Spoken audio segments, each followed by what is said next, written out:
In this episode of Ask Aaron, I've got not one, not two, but 10 ways to improve your Google Ads. It's going to be fun. We're going to cover a lot of ground. Let's get into it. Right, okay, so 10 ways to improve our Google Ads. We've got a lot of ground to cover. Let's get straight into it. So, right, how can we improve our Google Ads? The first way is making sure that we have our conversion tracking set up correctly. It's a big topic. I've done another video on exactly this, so I'll make sure I include the link to exactly how we do it. But essentially, just make sure, the premise is simple enough to understand. Make sure that whatever you are feeding the algorithm, telling Google is a conversion, make sure that that has a commercial value to the brand, that there is genuinely a conversion, that it's not another action or another event that you are telling Google is a conversion. Because if it is, and Google can acquire those events or those actions more easily than it can an actual sale that has a true value to the brand, guess what happens? It will optimize for those because they're easier to get and you will get fewer sales. And we see that time and time again. So make sure that your conversion tracking is firstly set up correctly. Make sure you leverage and get your devs to help you with that if you're not sure. But beyond that, make sure that what you are feeding the system and telling it, hey, that's a conversion, that's got real value for our brand, does actually have a true value. And it isn't just a vanity conversion. Very easy mistake to make, and we see it all too often, unfortunately. Next one, allow your audiences to build. You should, an amazing part of Google Ads is in its audiences. Still hugely powerful, but massively underutilized. So make sure that you are taking the time to allow your audiences to build, that you have set them up correctly so that they can build. Depending on the volumes of traffic you get to your website, you can, if you're high volume, you can have a lot of fun and go really quite detailed and quite granular. If you are relatively small and you're getting sub 10,000 hits say a month, then you're going to want to at least set up things so that you can gather allow those audiences to build. That you can leverage them for things like retargeting. You can gather a huge amount of user data in terms of who are your target customers, who's engaging, who's buying. You can create custom audiences. You can create affinity audiences. You can in-market audiences. There's a lot of off-the-shelf stuff that you can play with. You obviously have the big difference with targeting versus observation, which again, it varies depending on where your brand's at. As a default, probably best to leave it on observation. When you get really good and you know what you're doing, then you can start to target it or split it off, run a separate split test campaign and do some targeting. They're the stuff how you dial things up. But just make sure that whoever's running your Google Ads say, what are we doing on audiences? Just ask the question, have we got audiences set up? Are we just don't have a campaign that is running where you're selling your product and you're selling it, or you're showing your ads to anyone and everyone, and you're not collecting any audience data, because you don't even have to leverage it, but just collect it. Just collect that data. So powerful, and who knows what you might be able to use it for in the future. So make sure you're doing that one. Next, machine learning. Allow the machines to do what it does. Do what it does. There's over the years, it used to be that marketing professionals wanted full control. Then over the last year, Google tried to take that full control, and I think the sweet spot is often a bit of a middle ground. We want to allow the machines, the algorithms to do what they do, leveraging strategies like automated strategies, max clicks, max conversions, max conversion value, all of that. We want to leverage that. We want to lean into the system because it helps improve our results, but we want to do that with a degree of control. We want to make sure that we're not giving full autonomy to the system. So lean into the machine learning, just don't allow it full control, because ultimately Google is a commercial company. It will, if you let it, just take all of your money and you not really care too much about the level of return that you make. So, but don't shy away from it. Don't try and have everything on manual, because frankly, you're not going to be as good as Google. So make sure that you lean on that, but you do it kind of with kid gloves. So you give it some parameters on which to work and be clear on what you want to see, the level of return you anticipate, and you want to see out of the back of it, and so on and so forth. So leaning into the machine algorithm and not keeping everything on manual, and don't try and micromanage or try and have everything controlled to the ninth degree, because you will shackle your ability to optimize and certainly scale your account. Next one, user metrics. So make sure that, and I see this a lot, is brands that get so focused on Google Ads, is they're in the Google Ads interface and they know their click-through rate and they know their this, that, and the other, and what search terms they're appearing for, and they know all the Google Ads stuff. And then we sort of challenge them. We go, okay, well, What's Google Analytics say? And the reason you want to look at Google Analytics is because that will tell you a step further down. That will tell you how users are engaging with your ads. So it's all well and good knowing your click-through rate and knowing your purchase rate and so on and so forth. But actually, if those people that are clicking, you've got a bounce rate of 95%, okay, then it means when they may search the relevant thing, they may think your ad's relevant, but they click onto your ad and then they think, actually, this isn't for me. They bounce back, and that's, you're wasting money. If 95 out of 100 people are going, this isn't for me, and they're leaving straight away, that's a problem you need to be aware of. You can import Google Analytics into Google Ads, certainly, but one of a nice clean way of doing it is going into GA4 and actually pulling the data and having a look at it, just seeing what it tells you, because off the bat with their custom reports, you're going to be able to get so much insight so quickly to be able to see what the users are doing. Once they've clicked the ad, what do they then do? Where are they then going? What's going on there? That's the sort of stuff that you want to know, and Google Analytics is a great way of doing it. And of course, you can import that in once you kind of go, okay, that's really useful, and that's really useful, and that's really useful. Great, take those and apply them into your campaign.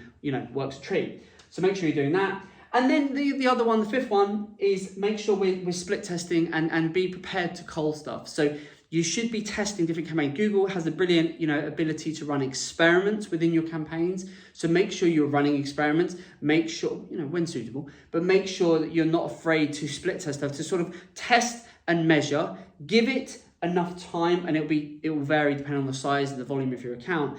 But don't make rash decisions. So don't change things on a heartbeat. Give it enough time to get statistically significant data. What that's going to look like for your account will vary depending on the size and the complexity of your account. But be prepared to split test. And then if something isn't working, cull it. You can always reintroduce it at a later time. But if you can just see, well, I'm spending money and it feels like I'm wasting money, and statistically the ROAS is just not there, or I'm not getting the return, stop it. Put your money elsewhere. There's always going to be something else you can try. And I think all too often brands keep just plugging away kind of on the blind hope that, well, one day it might work. And I'm like, no, just stop wasting money. Let's be smart about where we're spending our money, because the great thing about PPC, Google Ads, is everything's trackable. It's all measurable. As long as you've got it set up and you're getting this stuff right, then it's fairly straightforward. It becomes quite binary. It's like, is it working? Yes or no? Have we given it enough time? Yes or no? Have we got statistically enough data to draw a conclusion? Yes or no? Okay, well, if we have, and it's not where we need to be, cull it. Let's move on and test something else. Very powerful and very important to do. So that's the first 5. Halfway there. What else are we going to do? What else should we be thinking of? Well, search terms. I've got a whole other video on this, so I'll make sure I include the link to it. But search terms management, absolutely vital. We want to make sure that we're managing our search terms, whether we do it manually or we automate a portion of it. We want to make sure that we are managing our search terms. We're relaying that data into a negative keyword list to make sure that we're not allowing the system to keep showing our ads for irrelevant search terms. So we're educating the algorithm all the time, in as much as how can we get, reinforce, we do want to appear for this, we don't want to appear for that, and so on. And this is true for search, for shopping, everything. Performance Max. Oh, good old Performance Max. Performance Max and I have a little bit of a fraught relationship. Sometimes I love it, sometimes I hate it. But I think where I stand now, having Performance Max, having been out a couple of years, is I like Performance Max. I think it can be very powerful. But I think for most brands, you need to have Performance Max as the cherry on the cake, not the entire cake. I think it plays a part in your campaign, because without going too, I will do separate videos on Performance Max, without going too deep into it, Performance Max, if you let it, will railroad pretty much everything else in your account. So you need to be quite picky about where it sits in the overall strategy for your business. And we tend to use it as a bit of an addition, and even Google's own literature says, have this to bolster your search campaigns and your other campaigns. Don't have it to replace them. Google even says that themselves, and they probably will change that in time, but that's what Google is saying and has been saying for the last year. So Performance Max is one of those where I look and go, right, I want to get some standard shopping up and running. I want to get some search campaigns running. I want to get some retargeting, some display, and then I'll work out where in amongst that, maybe it's a set category, maybe it's a certain focus, and Performance Max. So if you're a brand, and I see this a lot, we've taken on some big accounts of late, and they've been entirely set up. They were on Smart Shopping, and they've just been automatically upgraded last year into Performance Max, and they're now just fully running, and brands being cannibalized and everything, and it becomes a bit of a mess. There's now lots of ways we can tidy that up with all the changes from Google in recent months, but still, I think you're on thin ice if you allow Performance Max to be your entire account. So just tread carefully. And in my experience, I would never allow that to be the entire account. I believe it plays a part, not the entirety of it. Just my opinion. ROAS and ROI. Be clear on this stuff, boys and girls. Just make sure that we are clear on the expected ROAS and return on investment that we want to see, and make sure that anyone supporting you with your Google, any agency or any partner, they too are clear on the expectation, what we're putting in and what we expect out. Understand there will be a variation. Again, I've done another video on this, between what is being tracked from Google Ads will tell you in terms of ROAS versus what analytics will tell you versus what your CMS is going to tell you. There will be variations there, so allow for a bit of leeway. But just be clear on, is a 4 times ROAS good for your brand? Is a 5 times ROAS? Do you need a minimum of 6 times ROAS? What does your margin say? What does the commercial say within your business? Be really clear on this and be open with whoever is managing the account, because it just enables them to do a much better job. We make sure with every client we work with, we're saying to them, what is the expected ROAS? We've got clients, everything from a 3 ROAS is absolutely brilliant, up below a 6 is no good for that, so it really varies, and understanding that will dictate what you can run, what you can't run, how to set things up, how aggressive you can be, how conservative you need to be, and so on and so forth. So just being clear on that, really important. Then when it comes to making changes, basically don't keep doing it. Don't keep making changes. I know the tendency can be, we're going to try this, we're going to try that. And we're guilty of this as well. We want to change, we're impatient to test lots of things and try lots of things. The best accounts are always the ones where you just kind of let the machine run. You avoid making, and we have to make changes for it because our clients run different promotions, different incentives, different campaigns. But what you don't want to be doing is going in. So if you are one of these people that is going in every day and making changes to your campaign, it's no wonder you're probably not seeing the results you want, and maybe the reason why you're watching this video. Stop making changes every 5 minutes to your campaign. Just let the thing bed in and it will improve in results. 7 or 8 times out of 10, as long as you've got all the other stuff set up, just let it, give it enough times to get some statistically significant data. Some brands, that will be 100 clicks. Sometimes you've got to spend £100, sometimes you've got to spend £500. It depends. Sometimes you've got to spend more than that. Get enough data so you can start to draw, okay, this is working, this isn't. So avoid making lots of changes. And then the last one, add a bit of display into the mix, because it doesn't have to be generic branded display. A lot of times when people say about display, they go, oh, well, we tried display and we didn't get a return on it.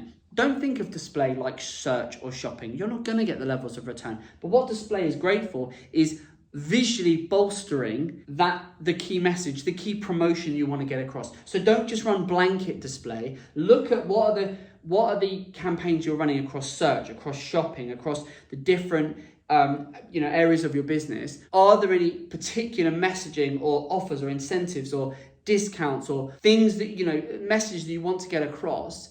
And then you can create, by leveraging back to the audiences, you can leverage some of that to really focus in and be able to serve a key message to a key segment of your audience in a timely fashion. That can be where display, and you probably won't see a good conversion return of it in terms of a ROAS, but it's another great touch point for a brand, and it adds into the marketing mix. And if you set it up well, you can run it for pennies, so it doesn't even cost that much. So we have display as an element of most clients' campaigns, just because we know it's another touch point, it's another way of keeping the brand top of mind, and it's another way of reinforcing subtly that message that we want to get across that will ultimately drive that person back, and then it all feeds into our ability to retarget and to ultimately drive the ROAS to where we need it to be.